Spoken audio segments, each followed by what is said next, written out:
Hi, I'm Yolanda and this is Speak On. Today we are talking about men's mental health and I wanted to start with some stats. According to a 2019 survey by mental health charity Time to Change, 3/4 of men wouldn't feel able to say openly that they have a mental health problem to their friends. 2 in 3 men said that they felt stressed or overwhelmed or unable to cope at least once in 2019. And the Mental Health Foundation found that 1 in 3 men in the UK have experienced suicidal thoughts as a result of being stressed. There are so many stats that demonstrate the crisis that is happening with men's mental health. So how do we address men's needs? Women are socialised to talk and be open. We can walk into a toilet and make a friend and learn their life story in the time it takes us to have a wee and wash our hands. We are shown in TV, film, taught in magazines, online. We are taught to therapise via horoscope. And we have whole shows dedicated to opening up. The View, The Talk, The Real, Loose Women. We even have our own panel shows on Speak On. So how can we help men? I don't mean as women because, we've all got a lot to do, but how can everyone help men? We know with mental health and mental health support, one size doesn't fit all. We have to adapt our approach to meet the audience. We need to look at the factors that actually affect men's mental health and work out what we can do. Today, I am joined by DJ, producer and founder Andrew Ferguson, aka Nomine, previously known as Rage and Outrage. This drum and bass legend has been active since 1995 and now focuses on teaching and guiding the next generation of artists through education and bass, which are amazing events and workshops. He is also a mental health advocate who talks openly about his own experiences in the hope that it will help others. Welcome, Andrew. Hello. How you doing, hun? I'm good. Thanks for having me. That was a great intro. Thank you. Oh, wicked. Well, to be fair, you've had a great career. There's a lot to say. So, you've done a lot of things. How are you doing and how's this year been treating you? Yeah, it's good. I mean, under the circumstances, I can't complain really. Mm-hmm. Obviously, what we're not doing is I'm still an active DJ and producer, but obviously the DJing side of things is not there. And we do a lot of travelling around to schools, colleges, universities, events and festivals to deliver education. So again, that hasn't been there in a physical format, although we're adapting and been able to transfer that into a remote setting. But to be honest, quite blessed that we're actually in a position to be able to support people during these tough times with our online education. So again, we work closely with the youth sector, schools, colleges, universities, and we're able in these trying times to support and feel blessed to be able to do that. So I've got no complaints, to be honest. Certain things aren't as they were, but many people have got their world has just crumbled down around them, and putting things into perspective, things have been quite good, to be fair. So yeah, absolutely. It's a real kind of I think, it's like you're either kind of all right or really not at all. It's such a divisive time right now in terms of like our situations and obviously how the government is treating everyone, but we'll do that another time. But yeah, it's definitely, I suppose now is a really good year as well for us to talk about mental health, because what's going to happen and how mental health will be impacted by this year it's going to show for years, really, isn't it? It is. I mean, I still speak to my peers and colleagues and other people that have kind of relied more on the music industry as revenue in relation to kind of gigs and other areas that have been affected drastically by COVID. And a lot of them, they're in a bad place. Yeah. They're literally, their lives have just been taken from underneath them. And some of them don't know any different. That's what they've kind of fell into from school, and that's all they kind of know. And it's not something that we ever anticipated would be a thing. This is similar to going through a world war, and it's unprecedented, isn't it?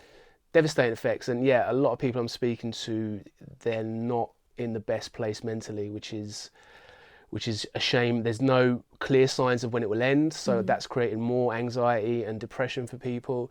And then it's how fast it rebuilds, if it rebuilds post-COVID or whatever that looks like in the next sort of year or so. So yeah, it's a thing right now. It really is. There's so much adapting and changing, and like you pointed out something really good, kind of really poignant there. No one knows when it's going to end. And so then therefore the anxiety really is building. And some people are able, if they're lucky enough and privileged enough, they can pivot, they can change, they can adapt what they're doing in terms of work, etc. And then they can also, just in terms of like personal life or home life and that kind of thing, they can adapt quite well. But for other people, what really is just, it's taking away every pillar of their life is affected or just completely taken away at this point, isn't it? It is. It's tough. It's Yeah. tough. It really is. Yeah, definitely. And which is why, you know, I really wanted to have this kind of time to really focus on mental health. And we've been doing these mental health like online discussions and talks. But I really wanted to spend November talking about men's mental health, because it is something that, you know, we are having a mental health crisis when it comes to men. So those stats that I mentioned at the top of the show, talking about, you know, the fact that 3/4 of men don't feel able to open up, 2 in 3 feeling stressed. Do you identify with any of those stats, or have you in the past? Yeah, both personally and my experience as a university lecturer. I was FE and HE lecturer for 6 years, and I was always open about kind of mental health. Like, you know, you start a new academic year, you introduce the learners to kind of the procedures and the way things work, and then you talk about the support systems that are in place for kind of maybe finances or careers. And then you get on the topic of, you know, mental health and say, you know, if there's ever any issues, we have a system here. And unfortunately, most of my learners were male in music technology education, which was a shame. We did have females, and this is something that, again, is another topic in like the music industry and other industries. But mostly it was predominantly males that were kind of in their 20s. And whenever I mentioned mental health, I'd be looking up, but their heads were looking down. And I'd never get eye contact. And it was just, I get it, because I was once in that, you know, from a personal perspective, that was me, where, you know, before I was open, I feared it, because one, I was a teacher, I just got into teaching, I didn't want to be judged for maybe not being able to do my job as the person, the authority, the teacher that's there that's supposed to support. So I was reluctant to, you know, stare it in the eyes, if you like. So it was all every year, you know, whenever I spoke about mental health, even I'd talk about my own, I'd share my own experiences to try and, you know, ease the situation and let people know they're not alone. But always it was eyes down, and we'd have people drop out for mental health issues. And it was just like, we've got this system in place, but people would drop out because they didn't feel like they could be open, and it got the better of them, like it does with a lot of people. So yeah, both from a personal perspective and as a teacher, I've seen it my whole life. Yeah. Well, tell us a bit more about your personal like journey with mental health. So I always believed I was a shit student at school. I wasn't very academic, and I struggled to focus and read. Like I'd start to read a page of a book. I can read the words, but it never soaks in. And I'd always get halfway through a page of a book, and my mind would be, it'd already gone a million other places during that time of reading that half a page.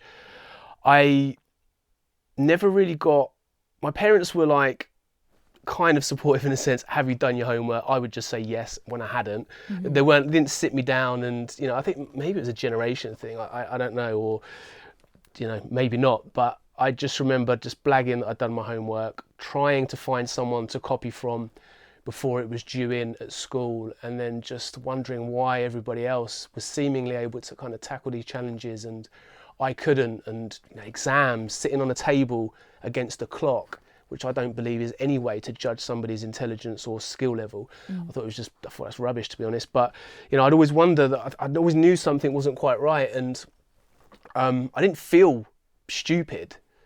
Like I didn't feel like I wasn't intelligent, but I don't know, there was this resistance that I couldn't quite work out. And teachers would often say either he's lazy or he's intelligent but doesn't use it, he's easily distracted. And so from an early age I always had that stuff going on, and it turns out that was chronic anxiety, and I didn't know it. It was before labels were being put on things, and I only realised later in life. But yeah, that was the kind of start of it, really, where it was the anxiety was there, and I didn't realise what it was and how it was affecting me, but I knew something was wrong. Yeah. You know, and that was kind of the start of it. And then coming from a family of alcoholics, substance abuse, stuff like that. My dad was an alcoholic, mum was anorexic. They met in rehab, so quite a colourful kind of past and things that were being dealt with. I got kind of half brothers and sisters that are alcoholics, in and out of prison. One of my half brothers died of drug overdose, and you know, I fell into drinking very early. Like, well, I'd say very early. I think I was one of those kids in the park drinking cider at 13. Yeah. But I realised that there was something going on there as well, because the next day I'd kind of wake up still a bit pissed, and you know, you got that little buzz the next day, and then kind of early afternoon I'd be like, let's get back on it to my mates, but then that started to get earlier and earlier, and the binge drinking was a thing for many years. And then from that, obviously self-inflicted, and realising that the alcohol suppressed anxiety, I often binge drank to suppress severe anxiety, or sometimes even excitement, or even celebrating being anxious through achieving certain things and wanting to suppress it because I couldn't really deal with it face on, and realised that the alcohol was a temporary way of suppressing those anxious thoughts. And I got caught in a bit of a rut with alcohol, which then led on to depression, and you know, anxiety and depression are linked anyway. My dad passed away 19 years ago now, but I was a part of that kind of those end moments, trying to resuscitate my dad before the ambulance came, and stuff like that. And that led, that period led to depression, because I didn't go to bereavement counselling like my mum did or anything. I just kind of drank for 3 weeks, and that kind of bottled it all up. And then there were kind of moments or periods of my life post that situation that I had kind of depression, and often taking myself down to A&E with just severe anxiety. And you know, some of it was self-inflicted, drinking and living the DJ lifestyle, running around the world where you can have anything on a plate. You know, my DJ rider was a bottle of vodka and 10 beers for many years, and that's just that's wild. That's ridiculous in itself, you know, for someone that loves to drink like me. And then, you know, the alcohol led on to other things, other drugs, cocaine, ecstasy, stuff like that. But I was mainly a drinker. But I got caught up in this rut of anxiety, depression, self-inflicted mental health, and that's kind of the journey in a nutshell. I no longer drink alcohol, haven't touched a drop in 7 years, haven't touched any drugs in 7 years. Realised that really wasn't for me. And my mental health is in a much better place. I did realise that a lot of it was self-inflicted. But going through therapy and trying everything, the drugs, CBT, group CBT, one-to-one, psychotherapy, which actually was the best thing for me that I found that worked. I realised that the anxiety stemmed from a lot more stuff from my childhood. Like, my dad would always yell. He never spoke. He yelled everything. He was just a 6-foot Glaswegian, just shouted and swore everything. Not always kind of in a nasty way. It was just his mannerisms. And you know, growing up like a lot of us did, with the threats of you wait till your dad gets home and living in that fear, I realised that a lot of that, living in that fear and that kind of that world, contributed towards my anxiety. But I found out I had anxiety, and I found out that what it was, and then I started to develop kind of ways to cope with it. But yeah, that's the kind of journey in a nutshell. Yeah. Wow. And then what happened 7 years ago then to make you think, okay, that's it, no more drinking, no more drugs? What was the catalyst? I got told I would die if I carried on. Okay, wow. Even though it's kind of logical, if you binge drink for 13 days straight and you only remember the first day, I think, you know, logic would say that you're going to die if you carry that on anyway.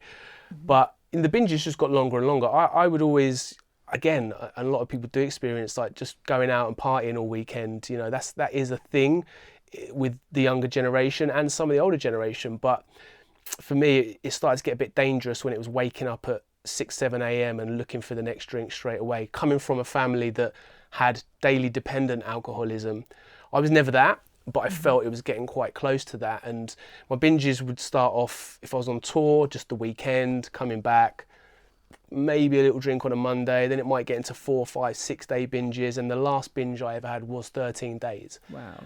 And yeah, I just remember going down to an alcohol drop-in centre in Bedford called CAN. And it's run by kind of recovering alcoholics and drug addicts and stuff like that. And it was amazing. And there was one lady just said to me, she looked me in the eyes and she goes, you're going to, if you keep doing these binges and blacking out, you're going to die. Yeah. And that, I just remember how, because of this, because I was feeling at my lowest, I'd been into A&E a few days before that, like saying I want to tear my stomach out because the anxiety is so much, and I was drinking to suppress it, then the alcohol was causing more anxiety, and it was just this vicious circle. I was feeling so horrible coming off the alcohol. Took myself down there, and to hear that when I was feeling like I was in such a dark place, it really resonated. And that was it.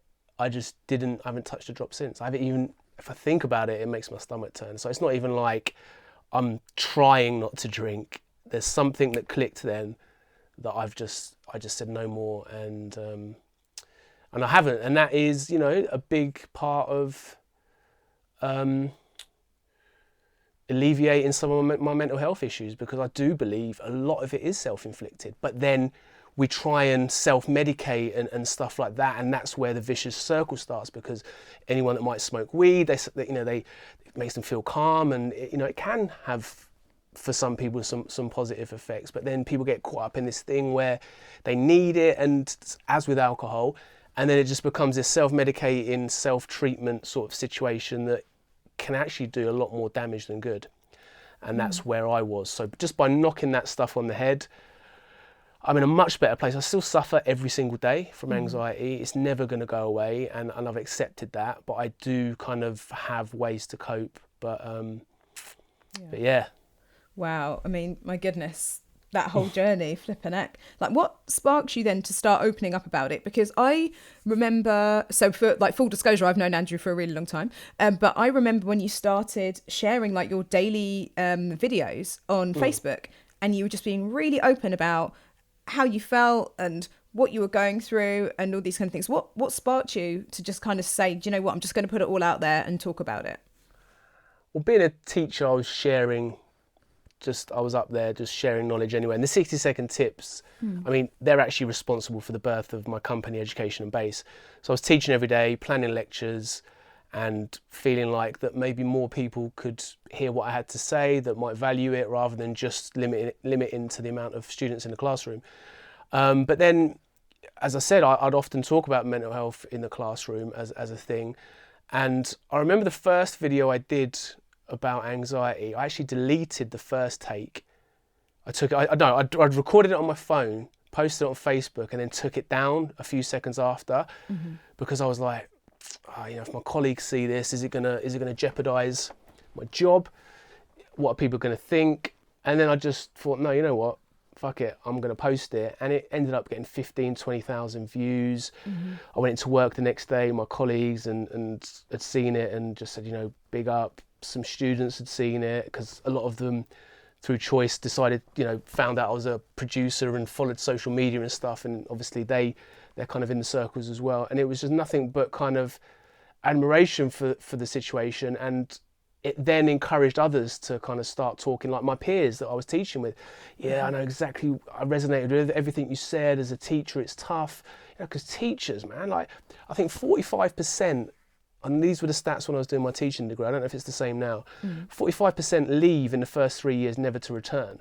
Wow, really? Because it's so tough. It's such a tough job. My goodness. And it's like they're slammed against the wall. They've got all this criteria, and everything else seemingly comes first before the actual teaching. It's like all these boxes need to be ticked, and I get it. But then you've got cutbacks and teachers put into classrooms to teach things they're not comfortable with, and or that are not well versed on it. So it's no longer the expert delivering, it's just somebody that's there because they're on a contract, and all the part-time staff, the specialists, are gone. And then it's this watered down version, and teachers are slammed. Like, a 40-hour contract, you're working 80 hours. There's no two ways about it. Yeah. It's so I didn't even tough. think about that. you know, you're marking, you're planning, you're then got meetings, and it's just like, and people think, oh, you know, you must get all the holidays off, and no, not at all. Like, we had to go in on the holidays unless we booked our vacation time, and even then, when we went in, there was planning, course writing, like abundance of like preparation, and it was very, very tough. So all of my peers were like, you know what, we hear that, we get it, we feel exactly what you were saying. And then students in a similar way, they were kind of opening up. So once I realised that it encouraged others to kind of be open and that were supportive, I was just like, yeah, it was just, and I get so many messages. Sometimes they're, you know, I guess in a way I kind of open myself up for people to reach out to me, and for the most part that's cool. I mean, it's cool, full stop. But sometimes there's stuff that people hit me up with that I'm like, I'm not really qualified to deal with that. I can share with you how I went about it, but I'm in no position to, you know, some people that have hit me up with some really dark situations, you know, like my friend's about to commit suicide, can you speak to them and stuff? Oh wow. And I'm like, shit, that's a, like, you know, stuff like that, or they're about to consider something, and it's just, you know, but that's fine. And I've always kind of tried to deal with that the best I can, and thankfully I've been able to support people without trying to claim to be a professional, because that is very dangerous. Yeah. You know, I've tried the drugs, they worked for me to a certain extent, but I knocked them on the head. I wouldn't kind of try and start giving people that sort of advice, because I'm in no position to do that. So it is a tricky one, but I think the big picture is that the amount of positive messages and feedback that I get and I got just encouraged me to continue, because it's tough. And I think being open, a lot of people are starting to be open, and it is making a difference. Still so far to go, but it's progressing. It is moving forward. Yeah, absolutely. And in some of the talks that we've had, a lot of the therapists and kind of lived experience people that have been on panels and giving talks have talked about that point where they opened up. Because even, for example, we had a panel discussion the other day where we talked about coping with loss from suicide, and one of the panelists is a psychotherapist. Oh, sorry, it's a psychologist, a clinical psychologist. And she actually said she hadn't actually opened up about it. So then one day she opened up about it at work amongst other psychologists, and her colleague is my sister. And she actually said, oh, the same thing happened to me. And then other people were able to say it. So even within the mental health professions, there's still a certain element of keeping things to themselves. And the moment that they do open up, even amongst each other, they were able to have this open discourse about it and talk about it, and I suppose normalize talking about it. And that's something that's kind of been a running theme through the sessions that we've had, where people talk about the moment they open up. And even myself, when I started talking about this is what happened when I was like grieving, and this is what happened when I had like a hideous breakup, then it opened not a floodgate, it opened a very good measured gate, but it did open up. Like, I don't know, so many people were just going into my DMs, men and women, talking about things that happened to them. And now actually it's kind of built up some really strong friendships and relationships with me and other people. And even just through the process of the talks and sharing the subjects, we've had so many people start to kind of just say, well, actually, I'm really glad you're doing this talk, or this has come up because this happened to me, and they've never told anyone. And so I think we do really need to start having these conversations. And why I really loved your videos and love your posts when you call, you know, your followers like the anxiety tribe, and you talk about mental health so openly. It's because I do see the responses, and I see that they're people, you're reaching out and there are people reaching back, and it makes such a big difference. It does. I think it so does. But I think one of the biggest things that needs to be tackled, and I'm not sure whether it's just a time thing, is a lot of people don't want to come out with it because they feel like they're going to be judged. Now, students, of course, if I'm the teacher, the person that's grading them and the one that's going to potentially dictate a big part of their future, are they going to want to confess to me that maybe they're feeling like they're not going to be capable? And the same with me when I was a teacher. If I open up about mental health, am I going to be judged? And people say, no, it's cool, but is it? Is it for some people cool that someone in their workforce has severe mental health and they're going to take a lot of time off and they're not necessarily going to be able to tackle their job as efficiently as they think they need it or whatever. You know, is it really okay? People say it is. And I think a big thing is it really does need to be okay. Yeah. Like from leadership, from teachers, from workforces, because yeah, of course, if you've got a team and a big percentage of that team has mental health issues, no, the team's not going to function as you probably would dream it could. But I think, yes, some people would have some issues with that and maybe not be open about it. And I think that's because I've been a part of companies or done consultancy for companies, and I've heard people talking about other people that have got mental health or students that have got mental health, you know, and it is sometimes judged negatively. And I think that is a big part of it that needs to be tackled, educating the people that potentially are judging people for this just because they haven't experienced it and they don't understand it. Because it is that. People used to say to me, it's a classic, what have you got to be anxious about? And it's the worst thing you can say to someone, like, yeah, but you're cool, man. You're doing this, you're going around the world DJing, you've got a company, you've got a family, you're cool. Or what have you got to be depressed about? It's because they're only, and I get it, because people don't understand, and it is like what they see in front of them. Even if you say you're not kind of feeling good, they don't know what went on in your childhood. You don't even know what went in your childhood. So it's like sometimes you can't say why, or you can't explain the depth of it. So I do get it, but I think that is an area that needs to be tackled as well, like helping people to understand that have never suffered, because they are the ones potentially judging that might, you know, judge and potentially kind of work situations to get rid of people and stuff like that, you know? And I think that needs to be tackled. Yeah, absolutely. I think so much of it is about educating others, because my sister's a clinical psychologist, and she says, everyone is on a spectrum, on a scale somewhere. So I think even when people think there's maybe nothing going on, or they think, oh, I'm fine, that person over there though, they don't realize that maybe there is something that's going on in them. They just either they can function as to a certain extent, or they just haven't recognized it. And I think opening these conversations really helps, because I saw firsthand as well what it was like when people couldn't cope with what was going on with me. And mine was about grief, which should be pretty textbook. People died, so she's sad. And I've always known how much people misunderstand mental health, because there are people in my family that have mental health issues, and so many of my family actually work in like health services. So I've always known that it's a thing that people do. But it was so apparent to me during that time, when genuinely through that process of going through all those changes and everything happening, I lost friends, which is really common in grief. Like if you go through grief, chances are you're going to lose a portion of your friendship group, because they can't cope with some people don't understand. Some people were frightened of it, much like with mental health, they're frightened of grief, and they don't know how to cope with how it manifests itself. And so then they'll just kind of back off or retreat, or sometimes genuinely just be dickheads. So it's a thing that I saw firsthand, and I just thought, oh my goodness, what must this be like for other people?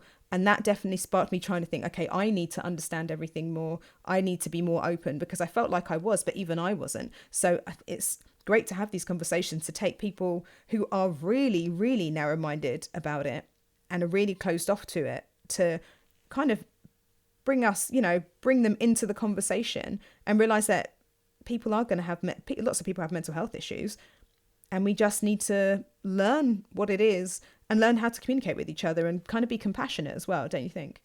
Yeah, and I think you hit it on the head. We need to bring those people into the conversation, because it's, you know, it's okay talking amongst ourselves, but it's the right people need to be getting the information, because they're the ones that are potentially causing issues and restricting things from developing further. But no, definitely. Yeah, absolutely. So you talk about having like anxiety. How do you deal with it day to day? Kind of what's your routine, and how does it manifest itself?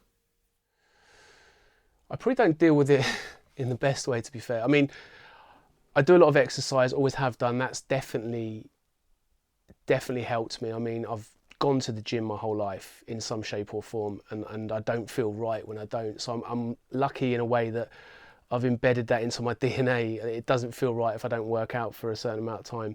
So it's been there. I've always run, gone to the gym, done some Thai boxing, whatever. I'll always do something, and that is it is a bit of a cliche thing, but it's so true. Like, you know, fitness helps depression and anxiety. It so does. Like going on a long run, it's great. It hurts, but you know, for the brain, it just flushes, everything's just flushed out, and you know, you're just creating that positive stuff. So that has been a big thing for me. Obviously knocking the self-inflicted stuff on the head, because a big part of it was that. But then, so I never stop. I'm a million miles an hour. Last time I went to the hospital to see a doctor, they suspected type 2 ADHD. I didn't get tested on it, but these things always come in clusters of, like, you got anxiety. I think I've got a bit of dyslexia, because I can prove something a million times and there'll still be kind of letters not quite right or something wrong that I haven't clocked, partly down to my concentration as well. So I think I've got a bit of dyslexia. But keeping myself really busy has certainly helped, but I know it's not the best thing to do. I lived in Thailand for about a year, back and forward, working on a project out there. And I was being there, I became familiar with Zen Buddhism. And I'm not Buddhist at all, but I kind of grew to appreciate and love what they live by, you know, living in the now. Big fan of Alan Watts. Alan Watts got me through some tough, like just on YouTube, binging on Alan Watts, got me through some tough times. I nearly had a nervous breakdown when I did my master's degree, because I'd gone from not even a GCSE, leaving education for 20 odd years and then going into a full-time master's in 1 year. Yeah. It nearly killed me, you know, but Alan Watts, meditation, I did, as I said, being aware of kind of, or familiar with the way of Zen, just appreciating the now, because obviously with anxiety, you're a million miles ahead. Depression, you're kind of dwelling on the past or kind of trying to foresee something that hasn't happened yet and feeling down about it. And the same with anxiety, it's trying to predict something that hasn't happened or putting your mind in a situation that doesn't exist. So being aware of that, and unfortunately a lot of it's become so, you know, mindfulness and stuff like that, it's become such a thing that feels like people are pushing it as a more like a business and stuff like that, that it's almost taken the shine off of what it can actually do, the power of it. Yeah. And it's the same with like quotes. You get these cliche quotes like Rome wasn't built in a day, but it's because we're kind of familiar, but this, like, those little kind of gems that have been around for like hundreds of years, those quotes, and they're the ones I latch onto the most, because they're there for a reason. They've been around for all these years for a reason, but we kind of just say it and do it in passing. And I feel like it's kind of happened with like mindfulness and stuff like that, but being mindful, you know, trying to kind of stop. I don't stop. I fill my day with activity and challenges and goals and stuff like that for the most part.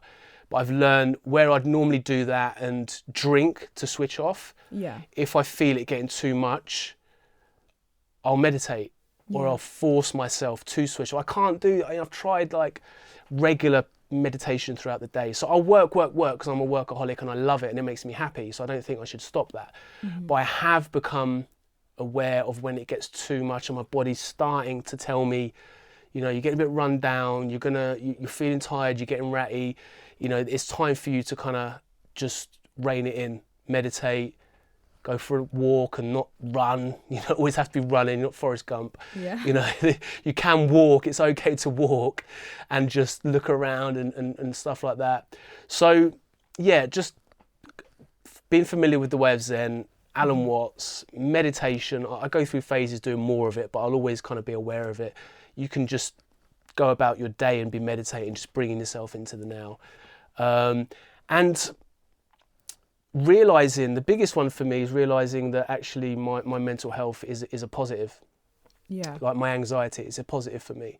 I've got so much done through having mental health by filling my day with challenges and goals and zero tolerance, that I believe that without my anxiety I wouldn't have achieved half of the things that I've done in my life. So for me, I embrace it. Yeah. You know, and well, you say it's your superpower, don't you? Yeah, I do. And before I go into that, just the biggest and the best thing that ever worked for me in mental health was just knowing what was going on with me and understanding it. Looking in, like, when I got diagnosed with chronic anxiety, I was like, okay, cool. I've got something. There is something that I suspected. Yeah. Because I was getting butterflies. I've 24/7 got butterflies in my stomach. Sometimes the type of butterflies you have maybe when you was a kid on Christmas Eve when you can't sleep. I just thought it was kind of normal and excitement and stuff like that. My therapist said they were anxiety attacks. And I didn't even know it. Like, all these years I'd get these kind of really, like, just those butterflies that you had when you were really looking forward to something as a kid. And I'd have that periodically, sporadically, just come, and I didn't really know what it was. And I thought anxiety attacks were when you're struggling for breath and you like can't, you collapse. No, he said you've got chronic anxiety. So just by knowing that, digging into the past with him, one-to-one therapy was great for me. And then looking into anxiety and what it is, those things, all of that is kind of what's contributed towards me being able to at least go about managing it. But yeah, you're right. For me, it's my superpower. Like, honestly, it's made me a workaholic. It's almost because I used to avoid the silence in my head. It got so dark when I was in those dark times that if I stopped, I'd get suicidal thoughts and things. When I let the darkness set in, so I'd always just get busy just so I didn't have to stop. And if I did have to stop, I'd drink because I didn't want to face the space in my head, like, because it was too dark. Now, like I said, I work, and yeah, it's a superpower. So my energy levels, my excitement, my passion is all a part of my anxiety. And maybe it's the ADHD. It wasn't ADHD, it's type 2 bipolar they suspected I had. Yeah. So the frequent ups and downs and stuff. But I'm up a lot, I'm buzzing, and then I'll have a bit of a crash. But because it's apparently type 2, which is very, very frequent and not kind of long periods of ups and long periods of downs, it's like this transient, but actually I keep it up more than it's down. And yeah, I embrace it. I actually love it. It hurts sometimes. Yeah. It hurts, but I love it because I just know I can put my mind to anything. I did a master's degree when I got told I was not academic and not a student. I got a teaching degree. I've got my own business. All these things that I've achieved, I have to remind myself of, and I do think anxiety played a big part in that, because often a lot of the time I was told I wasn't good enough as well, and that's where a lot of my anxiety came from growing up. Therapy uncovered that past relationships, my parents saying get a real job, music industry's got nothing for you, relationships of like almost being bullied in a relationship, emotionally and restricted and told that I was chasing pipe dreams and stuff like that. All of that stuff scarred me, and it was almost like I was trying to prove a point to someone. I didn't really know who, but I was like, "What? I'll show you." And then that's been embedded into me. It's ingrained into me now to just take on these monstrous challenges that I didn't believe I could achieve, and I know growing up people didn't think I could do it either. So yeah, it has been a superpower. Wow. And I think that one of the main things you pointed out there, again, which is something that's echoed so much in the different talks that we've had and the different interviews that I've been doing with men on mental health, is when people know when they can pinpoint something, when they can identify something and start talking about it, how much pressure it takes off, because there's so much fear in the unknown, and there's so much fear. And kind of, I suppose, there's so many other things that come up when you're like, is this normal? What am I doing? Is this normal? The amount of anxiety that must add on top of feeling chronic anxiety must have been just overwhelming at times. Yeah, and talking about it, once you do open up and you can talk about it, that helps. Again, it's another cliche, talking helps. It does. It's not a cliche, it's a reality. It's a cliche and it's said a lot because it actually works. Yeah. And I think that's the point. If you're open about it and you talk to like-minded people, or people that appreciate it, or a therapist or a friend that will give you the time to kind of go that deep sometimes, it really does work. Yeah. And I think that's often the scariest place to start from, is saying something out loud and articulating it, because on one hand you may not know understand or be able to identify what is wrong. But on the other hand, saying it out loud also makes it true and also brings it into reality, doesn't it? And it's something you have to then start facing. So there are so many different reasons to be frightened of talking and opening up. And like you rightly pointed out as well, people are scared of people's reactions. But there are so many different resources and ways to open up. Even just sitting down and writing something in a diary, or just writing those emotions down. I know when I was going through just like being depressed from grief and everything, I just started just typing and writing loads. And then from there, I was able to then start to say it out loud and talk about it more, because when all those things happened, I also ended up with a lot of responsibility from my family. So I had a business to run. I had my parents to sort out. There were loads of family conflicts, because that's what happens when people die. And, I had all that to manage. And so I wasn't even, when you're carrying everything else, you're not even necessarily able to, or can find the time to. But once I started writing it, it made it so much easier to transition over into talking about it. When you started opening up about everything, was there like a process for you, or was it just the case of, okay, one day I'm told if I carry on like this I might die, the next day you just opened up and everything fell out? Well, no, it's a weird one, because I think and this is the kind of the opposite side to what we're saying, really. A lot of my therapy also highlighted that a lot of what, don't get me wrong, we all go through crazy things, dark things, and like your sister, I'm a big believer in we all suffer, but we all suffer differently, and we all deal with things differently. I'm a big advocate of that. And that helped me realizing that, and actually going through my therapy and stuff.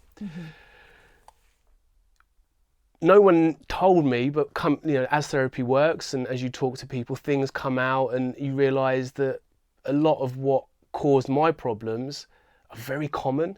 And that was like, well, hang on, not that I don't have the right to feel, because we feel how we feel, but just knowing that, well, hang on, that's very common. What you're experiencing there is reasonable, because you're going through this right now, and that's human to be feeling like that. You're not weird or different because of that. So actually it almost makes you feel like, is there an issue? And then or is it just life? And actually by accepting that, those things that were big deals at the time start to be less of a big deal. Does that make sense? Yeah, that makes sense. So for me, it was like, I don't know, I didn't really, did I know? Did I think I was different? Did I think we all suffered the same? And I think that's another part of it. People don't speak up because they don't know if there's something wrong. Yeah. Is this normal, or isn't it normal? It's like, what is and what isn't. So what am I going to say, because I don't know if this is what's going on in everybody else's head. Yeah. And the reality is 85% of the time the voice in our head is negative. And that's for everybody. Yeah. It's just how you listen to that, how you deal with that, or how you don't listen to it, how you channel the other 15% as positive and work with that. But that is the reality. So I don't know. Once I realised that all of the things that I did and being open had worked, and I thought, hang on, if it can work for me, then let me start speaking about it, because I'm sure it can help others as well. Yeah. And I think that, I don't know how soon it happened. I guess once I started to feel better, and once I realised that it had clicked and I wasn't going back to that no matter what, or at least that exact version of my mental health, because alcohol, drugs, all of that, just, not for me. So, it just kind of naturally unfolded, I think, once I realised it was working for me, and in the hope that it could potentially help others. Amazing. And how does anxiety affect your relationships? Just realised earlier you talked about how it affects work and how it kind of spurs you on and helps you set goals and kind of achieve what you've achieved. But how does it interact with relationships? And that could be friendships or romantic relationships. Yeah, it's negative. There's a lot of negatives to the superpowers as well. It's like I'm a big worrier, unnecessarily, and that's anxiety. It's like worrying about stuff. And no matter how much I prove to myself that I've done this a million times and it's going to be okay, I'm always worrying, and that's the thing that can spill out into friendships, relationships. Because I create unnecessary stress, and it can kind of ooze out of me, and it can kind of affect people around me for stuff that for them is not a big deal, but I've made it a big deal for everybody because of my worrying and the way I am and my kind of million mile an hour way of doing things and my passion and the way it's like, and it's just, it can have a negative effect, and it can spill out into other people, and you can, it's certainly about the energy you put out can affect others around you. And I think in that sense, it's created some issues. I used to be very insecure when I was younger, like in relationships, jealousy was awful. Now, the total opposite. Jealousy doesn't touch me at all in any part of my life. But in relationships when I was younger, it was so bad, like real. I was that crazy jealous boyfriend that would just make most people run a mile away, but now, I'm just like mañana, it's all good. You know what I mean?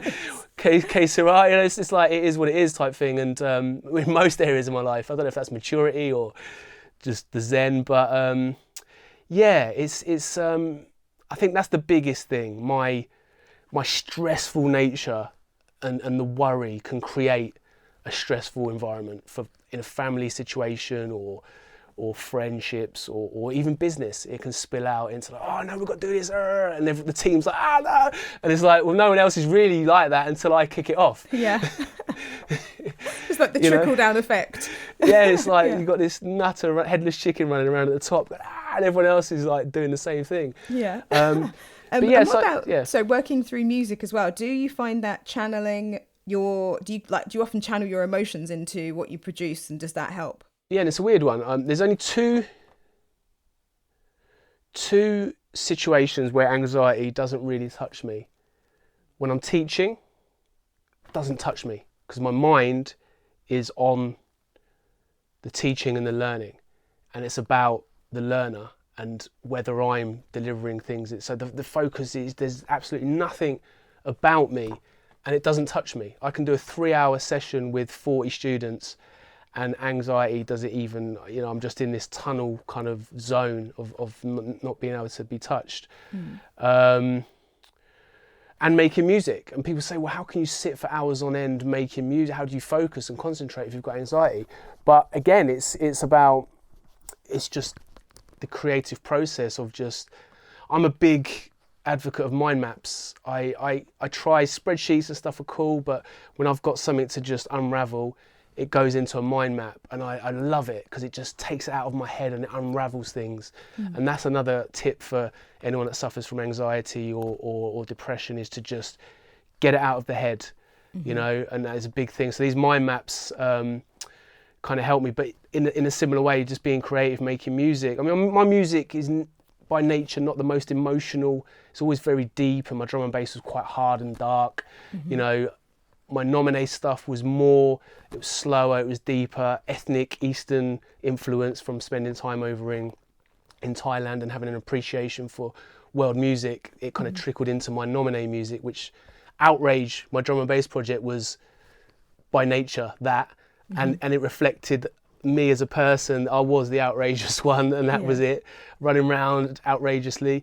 And then Nomine, which means name in Latin, was it was born while living in Thailand, and the first few years of the Nomine sound was just almost meditation music, but it worked in clubs as well. It was this kind of weird juxtaposition, but yeah, certainly being creative and having something to channel energy into, massive help. Yeah. And then, so going back to, again, our stats at the top of the show, I talked about what can we, as in everybody, what can we do to help men talk and open up? So what advice would you give to people who are open to talking, to try to encourage their friends to talk? I think you've just got to, first of all, if you suffer yourself, you're probably in a better position to kind of welcome it in your circles. Just talking about it openly, about not just what you're going through, but inviting that conversation for anybody else that might be suffering. If you don't understand it, just doing all you can to try and understand it, because that is I think that is the biggest challenge here. I've got a friend whose partner, she has anxiety, and he always says to me, he goes, because she's got the social anxiety where she can't really do crowds and stuff. Mine's different to that. It's just this constant, inside me. I can do crowds, I'm a DJ. That doesn't really kind of affect me. It's different forms of anxiety. But he's just like, it's really tough sometimes because I just don't, and he's been with her for a long time. And it's just like, she has these, she can't go out, and he goes, I just don't, and he can get quite frustrated with it, and it can cause, you know, like you were saying, like asking about how it can conflict and cause problems in relationships. For that sort of social anxiety thing, it's like, well, we can't go out to a restaurant, we can't go for a walk, we can't take our child out because, you know, my partner's all kind of having an anxiety attack and I don't understand it. So it's just like what you kind of touched on earlier, is just really trying to educate yourself on it, because it's so hard to grasp if you've never experienced it. It's not like learning it's not like learning most things where you're like, I get this now, I've learned it, I can do it. And you can't learn how to feel anxiety. You can't learn how to feel depression. So it's harder to learn. And when people read upon it and you tell them, they still don't get it. Like my partner, like I've tried to explain it to her a million times and she's like, well, I don't understand. So that's a tough one.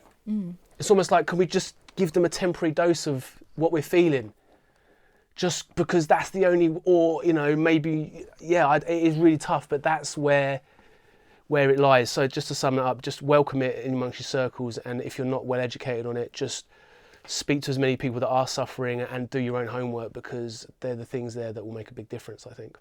Absolutely. I think in that, encouraging others to open up and say how they feel as well will really kind of, I suppose, bridge gaps. But like you pointed out so rightly, but then try to really educate yourself on that, because if you can't relate to it, you want to make sure you're still, I suppose, having a helpful reaction and being supportive as well. And part of being supportive is trying to educate yourself and trying to, it's just trying to educate yourself. So when they're saying something to you, it's not kind of just falling on people kind of going and not being quite sure. Yeah, and it's, you know, it's the same, the whole with racism, it's exactly the same. Yeah. You know, it's the exact same thing. Like, you know, I'm never going to be able to feel what somebody who's been the victim of racism has felt, ever, like in that sense. And it's a similar thing with mental health. It's like, it's not something you can kind of just make that person feel. So it really does rely on that education and being open to it and being like, just because you don't understand it doesn't mean it's not there, and it certainly doesn't mean it can be played down, because it's serious. If it's serious for me, serious for this person, that person, it's there and it's a problem. We're not just saying it, you know, and I think that's important. Yeah, I think, you've said so many amazing things, and I think hopefully this is going to be really, really helpful to people that are listening to open up, to not feel that fear, and to kind of reach out as well. There are people reaching out to you, and it's okay to reach back and start opening up about how you feel and not internalizing it, and try not to have so much fear about what people might think. And hopefully, if other people who aren't feeling these things and aren't having a mental health issue, I hope that they learn to not minimize anything that anyone tells them either, because as you pointed out there, what they're feeling is real and it's a thing, and we need to listen and we need to be compassionate. But thank you so much for joining me. If you could just let us know where you'd like to be found online. Just Nomine Sound everywhere. So Nomine, Nomine Sound, on Instagram, Facebook, Twitter, all those places there.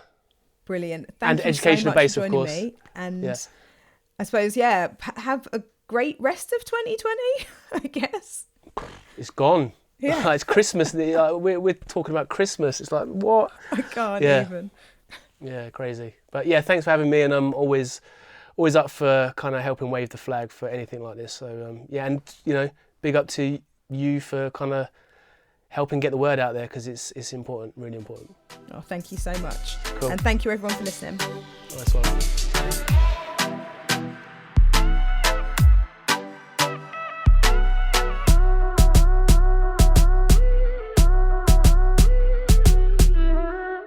Thank you for listening to Speak On. Make sure you like, subscribe, and share with your friends, family, co-workers, strangers in the street. To find out more about us, including our upcoming events, head over to Instagram, instagram.com/speakon_. Bye!